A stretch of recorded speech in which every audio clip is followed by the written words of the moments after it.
নীরবতা এমন একটি ইবাদত যেটা সম্পর্কে রাসূলুল্লাহ সাল্লাল্লাহু আলাইহি ওয়াসাল্লাম নিজে বলেছেন, যে ব্যক্তি নীরব থাকে সে নাজাত পায়। সুতরাং আপনি কেন অযথা অতিরিক্ত কথা বলে আপনার সময় নষ্ট করবেন এবং আপনার আমলনামায় পাপের পাল্লা ভারী করবে। যখন আপনি কোনো জায়গায় গিয়ে কথা বলেন, তখন ওই কথাগুলোর ভিতরে প্রয়োজনের থেকে অতিরিক্ত যখন কথা বলেন, ওই কথাগুলোর ভিতরে আপনার বেশিরভাগই থাকে গীবত। আপনি যখন বন্ধুদের আড্ডার ভিতরে থাকেন, তখন আপনি খেয়াল করবেন ওই সমস্ত জায়গায় বেশিরভাগ কথাগুলোই থাকে গীবত নিয়ে।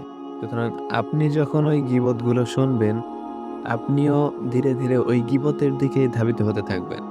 এজন্য আপনার উচিত হবে এমন ফ্রেন্ড সার্কেল তৈরি করা, যে সমস্ত ফ্রেন্ড সার্কেলের ভিতরে গেলেই আপনার আল্লাহর কথা স্মরণ আসবে এবং রাসূলুল্লাহ সাল্লাল্লাহু আলাইহি ওয়াসাল্লামের কথা স্মরণে আসবে।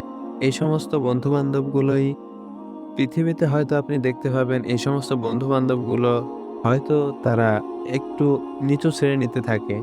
হয়তো তাদেরকে একটু ব্যাকডেটেড লাগতে পারে। কিন্তু তারা মূলত, যদি আমরা পরকালে তাদেরকে দেখি, তাহলে আমরা তাদেরকেই সফলদের তালিকায় দেখতে পাবো।